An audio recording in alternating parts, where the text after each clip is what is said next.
If you grew up in 1960s America, you might recognize these toys even before I tell you their names. Some made noise, others broke icily, some became favorite toys for years, others disappeared after a week, but they all had something in common. They were part of our childhood. If these kinds of memories make you smile, if any of these scenes look like your own home, then this channel was made for you. Subscribe, because here we preserve memories that time has tried to erase. And while you watch, tell me in the comments, which of these toys did you have? Or better yet, which one would you most like to have had? Sometimes, reading someone else's comment brings back a memory we didn't even know still existed. The Etch A Sketch didn't look like an ordinary toy. It didn't make any noise. It didn't have batteries. It didn't flash lights. It was just a gray screen and two small white buttons. But, in the hands of a child from the 1960s, it was almost magical. Children would sit on the living room floor, legs crossed, the toy resting on their lap. They would turn the right button. A line would appear. They would turn the left one.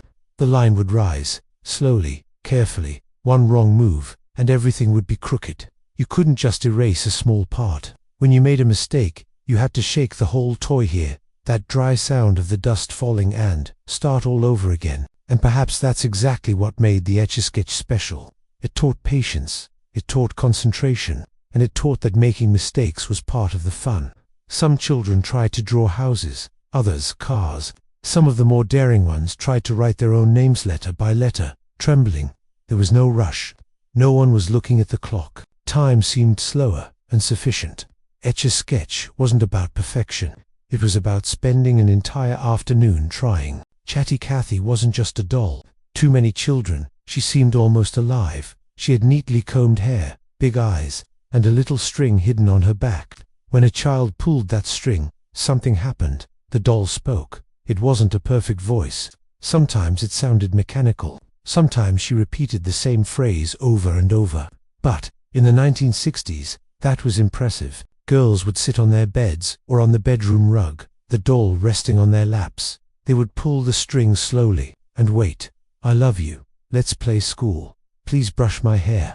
Each phrase seemed like a little secret. Many children talked to Chatty Cathy as if she were really listening. They told her about school, about friends, about things they didn't tell anyone else. She was taken to the bedroom, to the living room, sometimes even to the kitchen table. She was part of the house, part of the routine.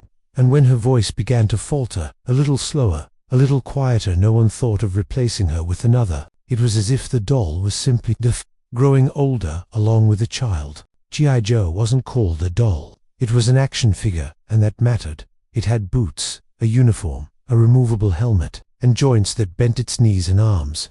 For boys in the 60s, that was a real soldier. Playtime almost never happened indoors. G.I. Joe went to the backyard, to the dirt, to the grass, sometimes to the mud. They dug trenches with their bare hands. They used rocks as mountains. Branches became weapons. Cardboard boxes transformed into military bases. There were no fixed rules. The story changed all the time. One day, G.I. Joe was a World War II hero. The next, a soldier lost behind enemy lines. Sometimes, it was just a man trying to get home. The boys lay on the ground, their faces almost pressed against the grass, moving the dummy inch by inch. They made exploding sounds with their mouths. They created dialogues. They created different endings. And when the sun began to set, someone would shout from the door, "Dinner's ready." Joe would stand there outside, forgotten for a moment, waiting for the next battle the following day. Mousetrap was the kind of game that started even before it began. Before any dice were rolled, there was the assembly. Piece by piece, carefully, or not so carefully. The children sat around the kitchen table or on the living room floor. They spread out the colorful parts, ladders, levers, balls, the bucket, the cage. Each piece seemed strange on its own, but promised something grand when everything was together. Assembling the game was almost as fun as playing it. When someone finally turned the crank, the sequence began. The ball went down, the lever moved, the little figure fell, and everyone held their breath. Sometimes it worked perfectly, sometimes it jammed halfway, and when it jammed, nobody got angry. The children laughed. They adjusted the piece. They tried again. The goal was to catch the mouse, but that hardly mattered. The real charm lay in watching things move on their own. It was science without knowing it was science. engineering without that name, and when the trap finally worked, there was applause, even if only for a second. When the operation game was placed on the table, something changed in the atmosphere. The laughter subsided. The voices became quieter. It was time for concentration. The board showed a man lying down, with small spaces cut out across his body. Inside each space, a small piece, the funny bone, the broken heart, the butterfly in the stomach. The rule was simple, but nothing was easy. The child held the tweezers carefully, steady hand, elbow resting on the table. Everyone around watched, almost without blinking. One wrong move, and bzzz. The red light came on, the nose glowed, and the room erupted in laughter. Some children became nervous. Others tried again, even more carefully. Some even held their breath while pulling the piece out. Operation taught something curious, not about medicine, but about calmness, about trying again, about laughing at mistakes, about accepting that shaky hands are part of the game. And, in the end, nobody wanted to put the board away, because there was always one more piece to try and remove. Clackers needed no introduction.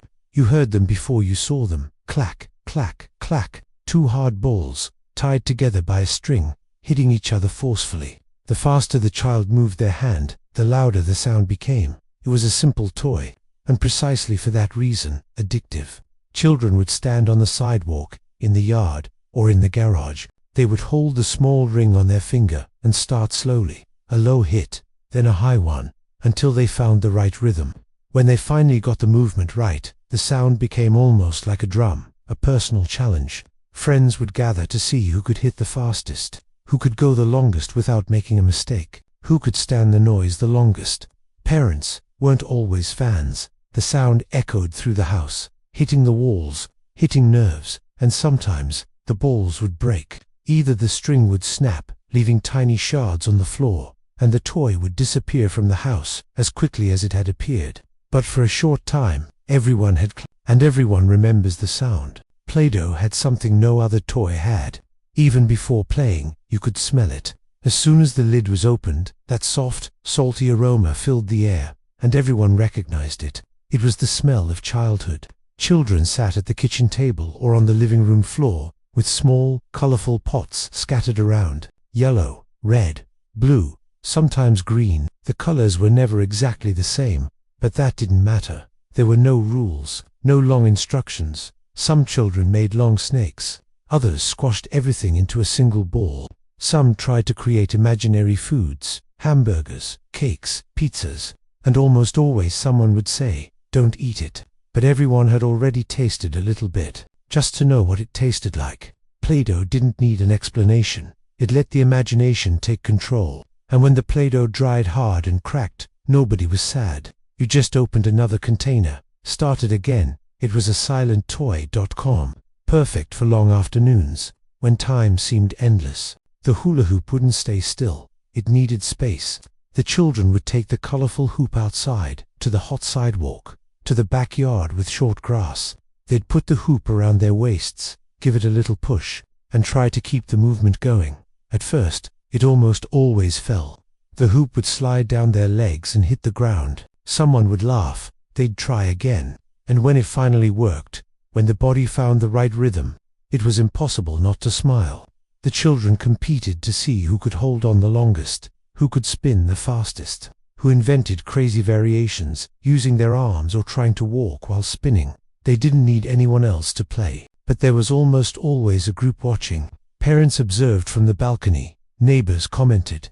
The street became a stage. The hula hoop was exercise without realizing it. Simple, fun, pure movement. And as the sun began to set, the archers leaned against the garage wall, waiting for the next warm afternoon. The easy-bake oven made children feel like adults. It looked like a real kitchen appliance. It had a door, it had a tray, and a small warm light inside that did all the work. The children would place the oven on the kitchen table or on the floor, near an outlet. They would carefully mix the powder, pour it into the tiny mold, and push it into the oven very slowly. Then came the waiting.